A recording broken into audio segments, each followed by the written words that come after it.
Washington Pod presents Earl Nightingale. Let me draw you a little picture. A housewife sits at her kitchen table. The kids are in school. The husband's at work. Outside it's raining. She sips her tepid coffee and turns the pages of a magazine. In the magazine is a picture of a striking woman sitting by the pool of her palatial home. The sun is shining. There are flowers and carefully trimmed hedges, and a child is swimming in the pool. Suddenly the housewife stares at her rain-spattered kitchen window and thinks, if I had what she's got, I'd be happy. Happiness. The state of being happy is one of the world's most interesting subjects. It's so interesting because the state of happiness has nothing whatever to do with environment.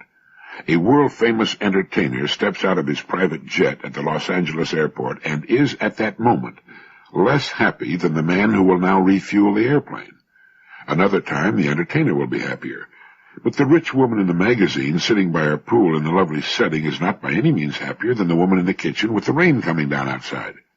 Happiness is never a respecter of persons, high or low, queen or charwoman, rich or poor, white, black, or anywhere in between.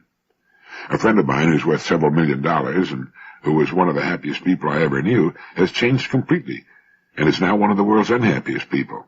Not because he's a millionaire, but because all the fun's gone out of his life. Happiness is a byproduct of direction.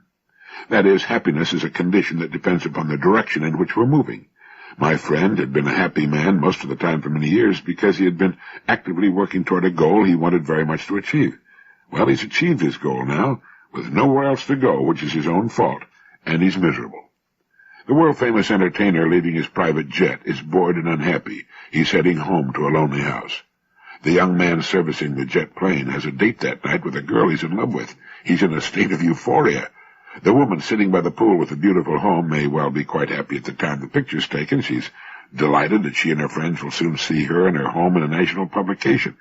While our housewife, her family scattered to work and school, faces the prospect of a lonely day of laundry, cleaning, and cooking, and besides, it's raining outside. If her husband calls and tells her they're going out to dinner with friends that night, she'll be transformed. Or if she learns that good friends or her family are coming to visit that evening or weekend, the work will fly by as she thinks about and plans for the visit. We're happy when we're moving towards something we want to happen, and that's all there is to it.